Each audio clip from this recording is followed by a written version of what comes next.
Okey. Alhamdulillahirrabbilalamin. Wassalatu wassalamu ala asyrafil anbiya'i wal mursalin wa ala alihi wa sahbihi ajma'in. Rabbi shrah li sadri wa yassir li amri wahlul 'uqdatam min lisani yafqahu qawli. Assalamualaikum warahmatullahi wabarakatuh. Okey, apa khabar semua? Baik. Alhamdulillah, semua sihat? Sehat. Okey, bagus. Baik, kita mulakan kelas kita pada pagi ini dengan bacaan doa. Okey, saya jemput adik Amril untuk membacakan doa. Okey, yang lain boleh tanda tangan. Okey, silakan Amril. اللهم افتح علينا حكمتك وانشر علينا رحمتك يا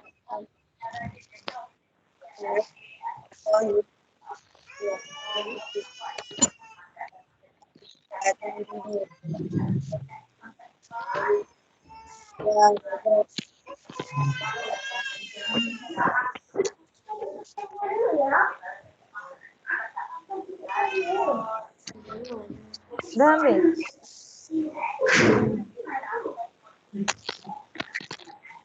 Okey, amin amin rabbal alamin. Okey, terima kasih diucapkan pada Amril kerana sudi baca doa pada pagi ini. Okey, tak maulah bising sikit. Banyak iklan pagi ni. Okey, kita teruskan kelas kita pada hari ini. Okey, sebelum kita mulakan, sekejap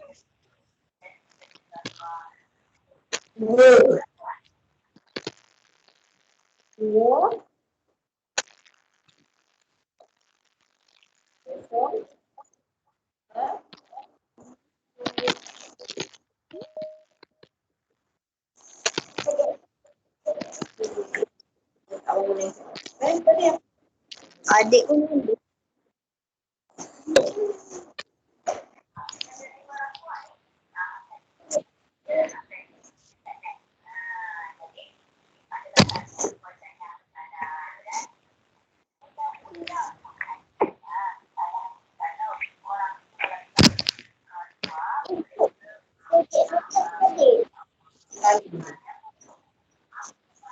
Oh, okey. Sorry. Termit pula. Okey, gambar apakah ini? Okey, boleh buka mic? otak. Okey, gambar apa? Gambar? Otak. Gambar otak. Gambar otak. Okey, betul. Gambar otak. Okey, pada siapa Allah kurniakan otak ni? Pada siapa Allah bagi otak ni? Manusia. Ada? Pada manusia lagi? Haiwan. Pada haiwan. Okay, kita tengok betul ke tidak. Pada haiwan dan juga manusia. Okey, tahniah pada yang menjawab. Okey, tetapi pada manusia Allah ada beri kelebihan. Agak-agak apa kelebihan itu? Haiwan tak ada, tapi manusia ada. Akal. Apa dia? Akal. Okey. Ya, betul. Akal fikiran yang hanya ada pada manusia sahaja kelebihan yang Allah beri.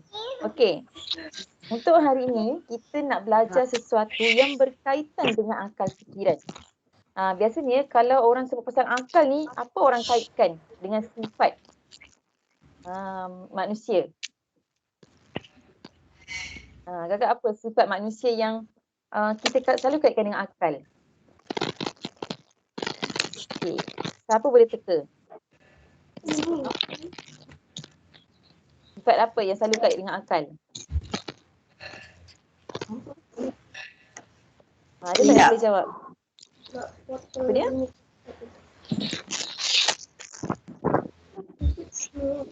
Cuba jawab. Apa sifat yang biasa kita kaitkan dengan akal fikiran ni? Okey, satu dua contoh. Pandai. Lagi?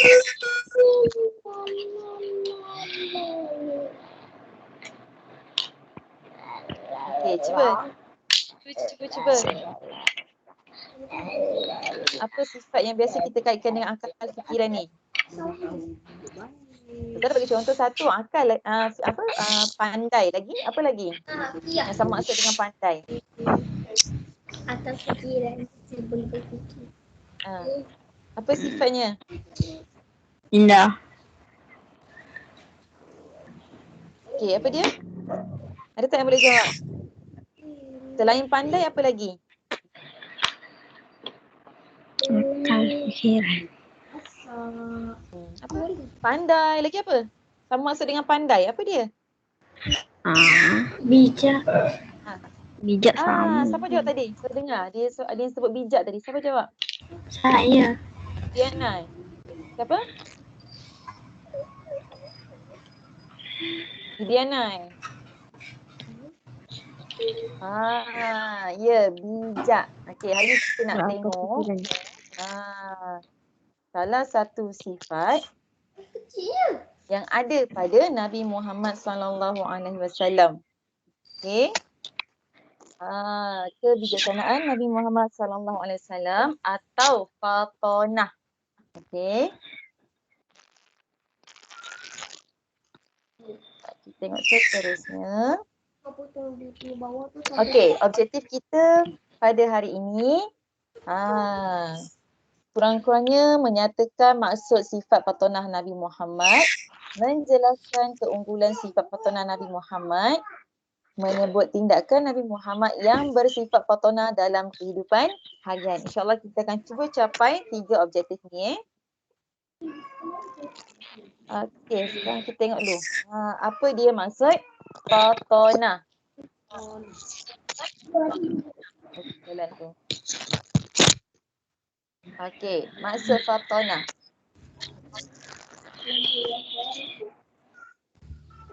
Okey, kamu boleh rujuk juga muka surat 146 Ibu, ambil buku teks. Teks agama. Cikgu, muka surat berapa tadi, cikgu? Okey, 146. Boleh juga rujuk dalam buku teks untuk surat 146. 146. Kebijaksanaan mereka.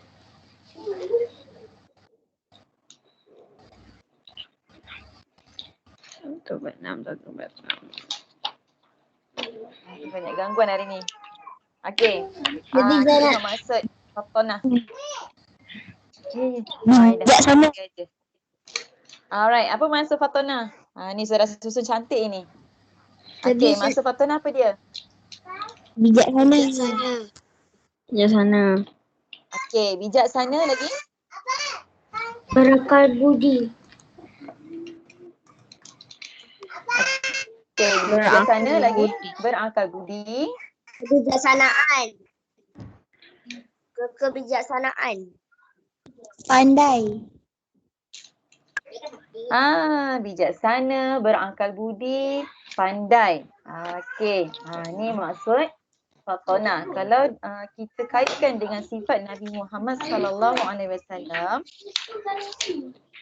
okey, Nabi Muhammad ni sentiasa menggunakan kebijaksanaan baginda dalam kehidupan dan juga dakwah. Okey, ini fatonah bagi Nabi Muhammad SAW. Okey. Baik, kita akan tengok kumpulan sifat fatonah Nabi Muhammad SAW dalam kehidupan baginda dan juga dalam dakwah baginda. Okey.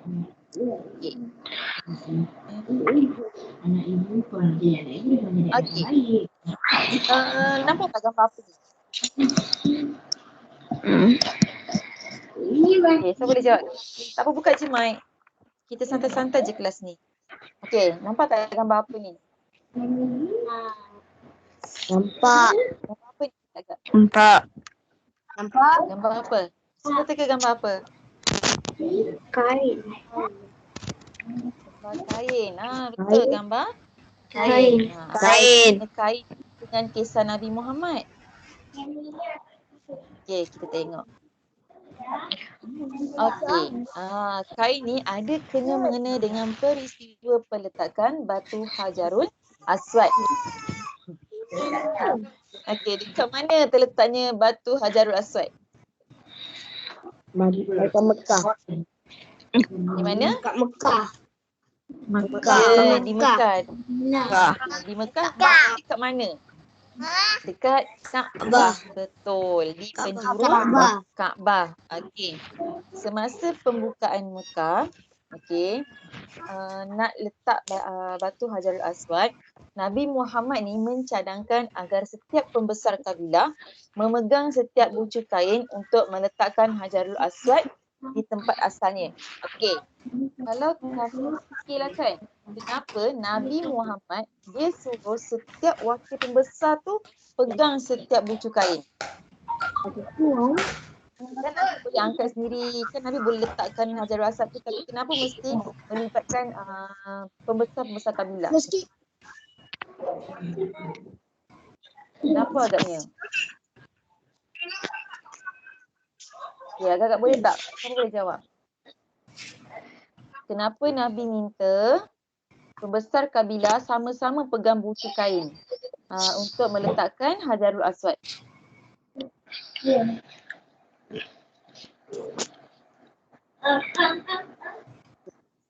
Agaknya kenapa? Dia jawab. Buka je mic, tak apa. Dia nak cuba jawab.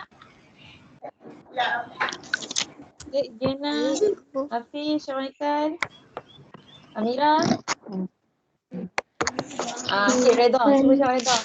Tindakan tersebut dapat meluraikan pertentangan dalam kalangan kiblat Arab. Okey, betul. Tindakan tersebut dapat meleraikan pertelingkahan yang berlaku dalam kalangan kabilah Arab. Jika Nabi tak buat macam tu, orang Arab dia akan bertelaga sama sendiri. Mereka lah ada keutamaan untuk letak batu Hajarul Aswad.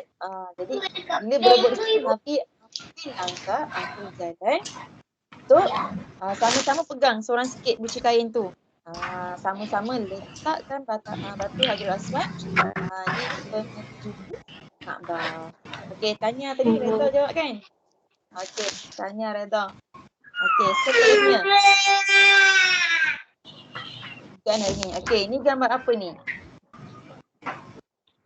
Peta. Gambar apa? Peta. Gambar? Peta. Peta. Apa kaitan peta ni dengan sifat patonah Nabi? Tengok pula. Okey, peta ni ada kaitan dengan strategi berhijrah Nabi Muhammad sallallahu alaihi wasallam. Okey, ada kisah mana Nabi dan umat Islam hendak berhijrah dari kota Mekah ke kota Madinah. Kenapa mereka berhijrah? Ingat tak lagi kisahnya? Antara sebab kenapa Nabi Muhammad dan orang Islam berhijrah dari kota Mekah ke Madinah. Kita ada belajar. Menyampaikan wahyu. Okey, betul. Menyampaikan wahyu. Selain tu mereka juga menerima apa? Ancaman daripada okey, Aisyah Kasrina. Okey. Cuba jawab. Tadi Aisyah Kasrina dia raise hand. Okey, kenapa Aisyah? Menyampaikan wahyu. Okey, betul, menyampaikan wahyu. Tapi satu lagi iaitu mereka menerima ancaman daripada siapa? Daripada apa? Daripada kafir. Okay, sebab itulah mereka ni Allah turunkan wahyu untuk berhijrah ke kota Madinah. Okey. Bila mereka nak berhijrah ni, mereka tak bolehlah guna jalan yang sama sebab orang Quraisy Mekah ni, mereka ni berusaha untuk membunuh Nabi Muhammad SAW. Jadi Nabi ini ambil langkah untuk menggunakan jalan yang jarang, yang tak biasa digunakan oleh orang kafir Quraisy dengan bantuan Abdullah bin Uraiqid, yakni seorang yang bukan beragama Islam tapi boleh dipercayai. Okey. Bijak tak Nabi? Nabi nak Bijak. selamatkan Islam. Nabi nak selamatkan agama Islam. Jadi Nabi gunakan kaedah atau cara yang lain. Okey. Baik, seterusnya.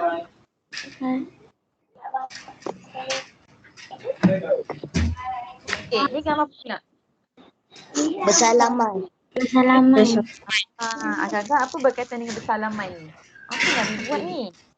Apa kebijakan Nabi ni berkaitan dengan bersalaman? Apa dia?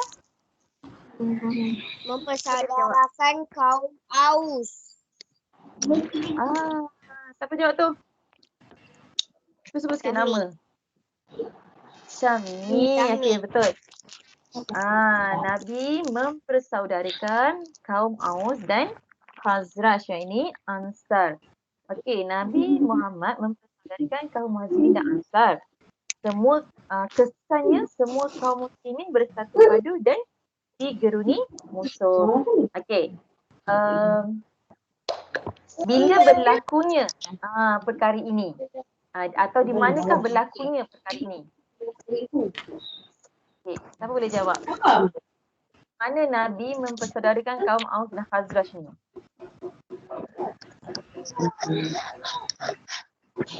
Okay, di mana? Adakah di Mekah atau di Madinah? Madinah. Di Madinah. Betul. Setelah Nabi berhijrah dari Mekah dan tiba di Madinah, Nabi ni mempersaudarakan kaum Aus dan Khazraj. Sebab apa Nabi saudarakan mereka ni? Kenapa Nabi mempersaudarakan mereka ni? Ada kisahnya. Kenapa kan Nabi saudarakan? Kenapa Nabi satukan kedua-dua ni? Kaum kedua-dua ni? Sebab Bersatu padu dan digeruni oleh musuh. Betul. Sebab Nabi nak satu padukan kedua-dua kaum ni yang sebelum ni mereka sering berkelakar, mereka sering bergaduh. Ini adalah tindakan yang bijak daripada Nabi Muhammad SAW. Apabila Nabi mempersaudarakan kedua-dua kabilah besar ni, maka Islam itu semakin berkembang. Dan Nabi mempunyai ramai lagi pengikut. Okey, kita terusnya. Okey, gambar apa ni agak ni? Orang tulis. Gambar Tulis. Menulis. Tulis apa tu agak tu? Ada kaitan dengan membentuk piagam Madinah. Okey.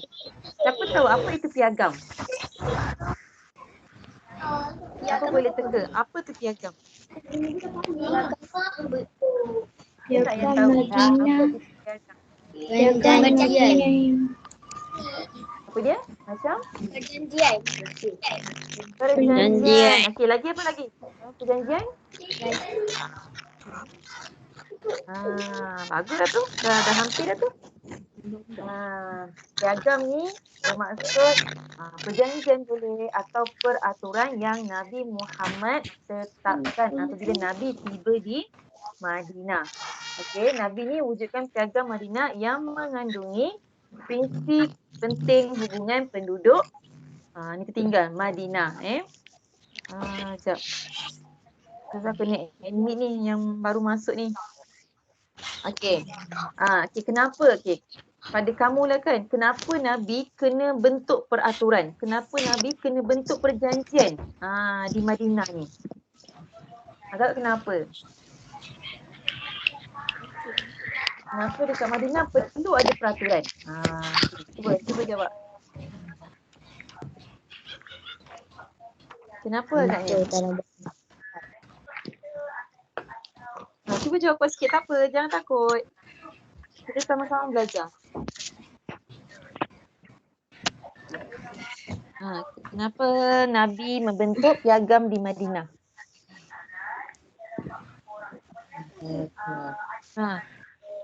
Kenapa agaknya? Dekat Malaysia, kita ada juga peraturan. Kita ada perlembagaan. Okey, kenapa dekat Malaysia tu kena ada peraturan?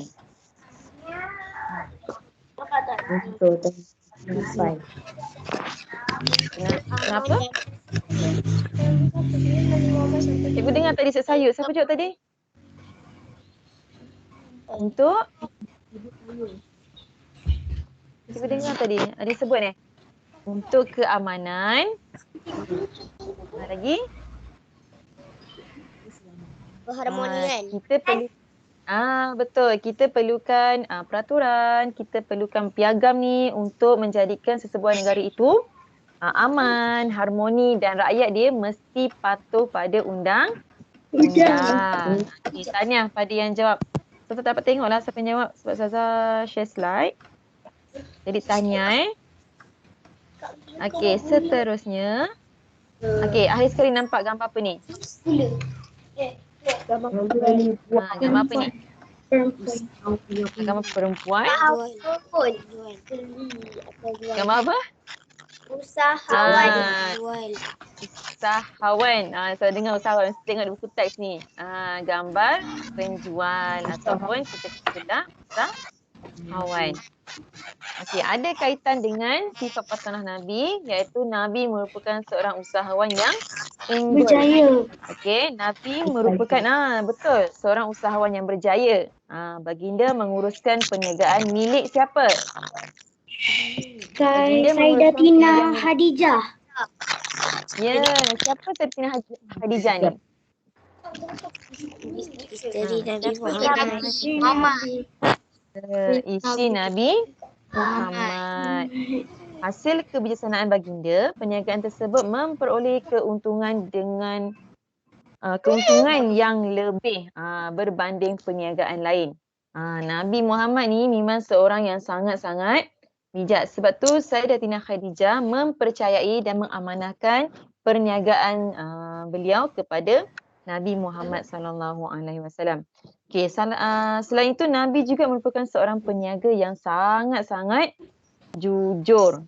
Nabi tak ada tipu dalam perniagaan. Okey, itu menjadikan perniagaan baginda berkat dan lebih berjaya. Okey. Jelas tak apa yang kita bincangkan untuk tajuk ni? Jelas. Alhamdulillah. Nampak tak bagaimana sifat fatonah Nabi ni suatu sifat yang unggul. Okey. Seterusnya kita lihat. Okey. Bila kita dah belajar tentang sifat patonah Nabi, kita mestilah nak ikut contoh. Betul tak? Siapa tak nak ikut contoh sifat Nabi? Ada tak yang tak nak ikut contoh sifat Nabi? Rasanya semua nak ikut contoh sifat Nabi, betul tak? Betul. Okey, baik. Kita tengok. Tadi kita dah nampak kan bagaimana Nabi menyelesaikan perselingkahan atau pertelagahan di antara kabilah-kabilah besar dalam urusan meletakkan batu Hajarul Aswad. Okey. Baik, kita tengok. Okey, Nabi Muhammad menggunakan kebijaksanaan untuk meleraikan persengketaan. Okey, sebagai umat Nabi Muhammad, sebagai orang Islam, adakah kita boleh menjadi batu api? Tahu batu api? Apa tu batu api? Apa dia batu api? Apa dia? Melagakan orang. Melagakan orang. Ya. Tu satu sifat yang sangat-sangat tidak baik. Okey. Jadi sebagai orang Islam, sebagai umat Islam, kita sangat-sangat digalakkan berusaha untuk mendamaikan persengketaan. Sekejap, kita ada Ustaz Zali dalam ni Ustaz. Oh perasan ada Ustaz Zali Baru masuk. Ustaz. Apa? Ustaz dah tengok slide dah? Ya. Okey dah. Ustaz. Apa? Dengar juga lah suara Ustaz sambung. Apa? Saya kacau-kacau ini. Apa? Alah, mana tahu dia orang tengah suara Ustaz juga ni.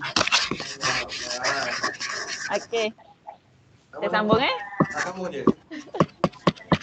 Okey. Baik.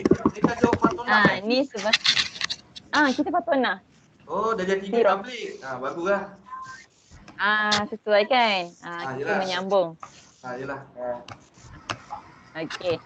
Baik, okey Nanai, sebagai orang Islam, kita sepatutnya berusaha untuk mendamaikan persekitaran.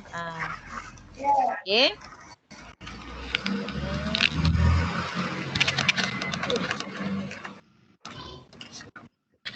Okey. Baik, seterusnya. Okey, sebelum tu lah cikgu nak tanya, siapa ada pengalaman dia jadi orang tengah menyatukan dua kawan yang bergaduh? Ada tak kat sini? Cuba share sikit pengalaman tu. Siapa ada? Dia pernah tolong kawan dia yang bergaduh ke? Ada tak? Ada tak yang pernah bantu kawan? Atau pernah jadi batu api? Ada yang pernah jadi batu api? Ada tak? Tak ada. Alhamdulillah. Bagus anak tahun 4 ni. Jadi kamu jangan sesekali jadi batu api. Berdosa kalau kita ni melagakan orang sehingga terputusnya silaturahim. Okey, jadi jauhi perkara tersebut. Jangan sesekali jadi batu api. Okey, seterusnya Nabi Muhammad berdikari dan jujur dalam setiap pekerjaan yang dilakukan. Okey. Nabi ni sebelum nak mulakan sesuatu tugasan atau pekerjaan, Nabi ni dia akan merancang dengan teliti. Dia ada strategi-strategi yang disusun dengan baik. Kita boleh tengok contohlah bagaimana Nabi menggunakan jalan yang lain atau jalan di luar kebiasaan masyarakat Arab untuk keselamatan umat Islam yang berhijrah. Okey. Okey, seterusnya. Bijaksananya Nabi ni, okey. Baginda ni nampak selalu ada pergaduhan di antara kabilah-kabilah yang besar sebab mereka ni dia suka merebut kuasa. Jadi Nabi mengambil langkah dengan mengukuhkan kesatuan kaum muslimin dan menjadikan mereka ni bersaudara. Bila mereka ni bersaudara, maka kuranglah rasa iri hati, rasa dengki. Jadi sebagai orang Islam, sebagai umat Nabi, kita ni kena mengutamakan perpaduan dan kesepakatan. Walaupun dalam kelas sekalipun, kita kena sentiasa bersatu padu dan bekerja sama. Okey. Betul? Baik, seterusnya. Kenapa tadi cikgu tanya kan, kenapa kita perlu ada piagam atau kenapa kita perlu ada peraturan? Nampak tak? Nabi ni bijaknya baginda ni menetapkan peraturan agar hidup sentiasa harmoni dan teratur. Betul lah tadi siapa yang jawab yang hidup aman, harmoni. Inilah dia. Kenapa kita perlu ada piagam atau peraturan. Okey. Jadinya sebagai umat Islam, sebagai umat Nabi, kita perlulah merangka peraturan dan berusaha untuk mematuhinya. Lagipun Malaysia ni kita dah ada peraturan. Jadi sebagai rakyat Malaysia terutama dalam keadaan pandemik ni, silalah ikut, silalah patuh SOP yang telah ditetapkan. Banyak tak kes kita sekarang ni? Paling tinggi berapa kita dapat? Kita cecah untuk kes COVID. Siapa tengok berita? Siapa tahu perkembangan semasa? Tinggi. Berapa ribu? Berapa ribu? 2,000. 100? Berapa ribu? 7,400. Ya. 7,000 lebih. Kes paling tinggi. Jadinya inilah buktinya kalau kita ikut sifat Fatunah Nabi, kita akan patuhi peraturan, insya-Allah kes COVID ni dapat diturunkan. Okey. Seterusnya. Okey, rahsia kejayaan Nabi ni sebagai usahawan salah satunya sentiasa mengamalkan nilai-nilai murni dalam setiap urusan. Okey, contoh nilai-nilai murni. Apa dia dalam perniagaan yang kita boleh amalkan? Jujur. Okey, cuba bagi contoh. Jujur. Okey. Bagus, ambil lagi. Jujur cikgu. Ya, jujur dah. Lagi? Amanah. Betul. Lagi? Lagi apa? Jujur, amanah. Apa lagi? Nilai-nilai murni. Kebijaksanaan. Mesti ada. Sebab kalau kita nak berjaya, kita nak untung, kita mesti ada strategi. Kita mesti bijak nak uruskan perniagaan. Okey. Kita mesti jujur. Jujur dalam timbangan, jujur dalam harga. Kita mesti amanah. Tidak menggunakan atau tidak menyeleweng duit modal yang ada atau duit keuntungan yang ada. Okey. Jadi kita mestilah berusaha gigih dan tekun untuk berjaya. Kita boleh ikut contoh sifat-sifat Nabi Muhammad SAW. Semua Nabi ni adalah bersifat maksum. Okey, tahu apa itu sifat maksum? Apa itu sifat maksum? Siapa pernah dengar? Nabi ni maksum. Banding dengan kita ni banyak kelemahan. Bebas dari dosa. Okey, maksum ni bermaksud bersifat sempurna. Bebas dari dosa. Ya, bebas daripada bersifat dosa, kelemahan. Okey, tu maksudnya maksum. Okey, tahniah Idriana. Okey. Baik. Tugasan. Okey. Cikgu akan post link Google Form dalam group sebentar lagi. Okay, cikgu harap kamu buat. Sebelum kamu jawab soalan, pastikan kamu baca semula apa yang telah kita pelajari pada hari ini. Okey, ada sebarang soalan? Tak ada. Tak ada. Tak ada. Okay, tak ada. Maksudnya baik-baik semua. Okey, hari ni ramai Alhamdulillah, syukur. Jarang-jarang dapat ramai macam ni. Berapa orang lah? Okey, Ustaz Ali. Tak silap saya 20. Tadi 27 saya tengok. Oh, hebat.